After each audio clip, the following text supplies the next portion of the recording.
California sea lions have these little ears, just like you have, little external ears, right? So California sea lions have that. Also, sea lions have these long front flippers, so they can walk on them. And they're all, who knows what a sea lion says? What's the sound they make? Yeah, like a bark, huh? Okay, so that's how we know it's a sea lion. Well, poor Cantaloupe, what happened to him is that he was swimming around in the ocean and he was eating fish, and he happened to get a hold of some fish that had a poison in them. And it was a poison that's called domoic acid. And what it is, there's certain kinds of algae that when they bloom, they have this domoic acid in them, and it's a nerve poison. So what happens is that when he ate the little fish, he got all the poison, and it caused seizures in him. So one of the things that the seizures cause brain damage. And if there's too much brain damage, they don't survive, and that was Cantaloupe's situation. So what we do, one of the things we can do is to show you the difference between normal brain activity and seizure activity is with an EEG, and something that we can do here at the hospital. So if you kids want to come and rub his head, okay, you guys do that? And you got it working, so stop. So now look at this, get where you can see the screen. And you'll see the top is a normal brain scan, and the bottom is an animal during the seizures. And you can see how much activity is going on, and it's all abnormal. And so that's why we end up with the brain damage. Okay, we can do this. You can see it. All right. Okay, so if all the kids want to come forward, then you'll be able to continue to help me find spots. All right? And I have lots of things I'm going to need help with the kids. So you're going to get volunteered if you want to or not. Teachers do that kind of thing, don't they? Yeah. All right. Another thing we can do is sometimes we need to look inside the animals' bodies, and we can have a couple of different kinds of tests that we can do to do that.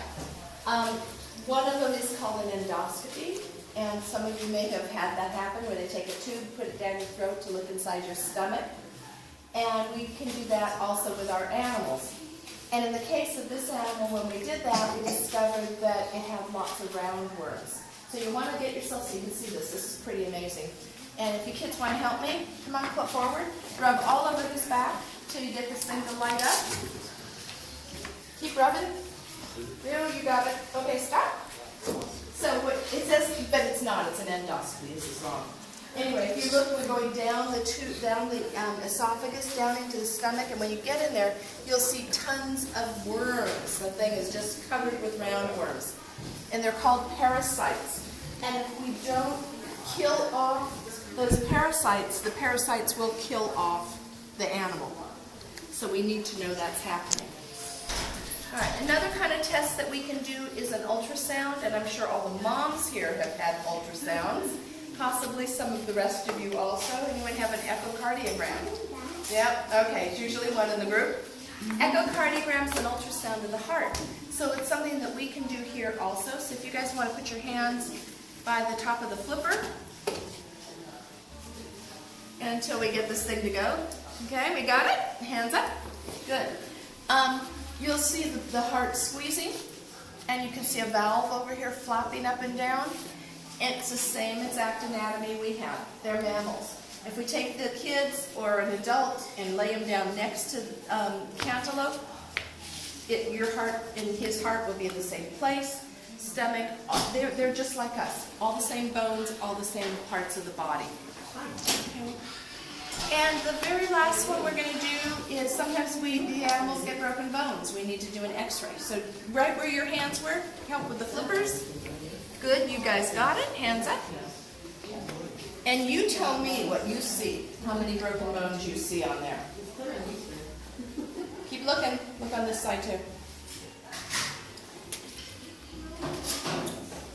How many do you guys see? 3. Okay. 4, 5, 6. According to the veterinarians who've been on my tour that I've bugged them to say, okay, what do you see? You're official. They've told me 4. So we'll go with it, with whatever. You know, the animals are just like us. Any of you kids ever have a broken arm or leg or foot or toe or Okay, I've got a few of you. Okay. Gee, do you skateboard by any chance?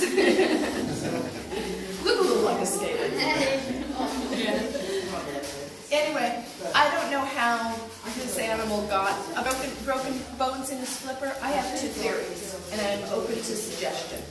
One is I do know that sea lions love to climb on rocks, and they're very active. They like to climb on each other. He could have been on rocks, and all of a sudden somebody else flew up on top of him, bent his flipper over some rocks and broke the bones.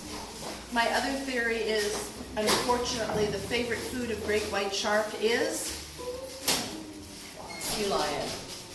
Maybe he got bit on the hind flipper, escaped, survived it, but it broke bones.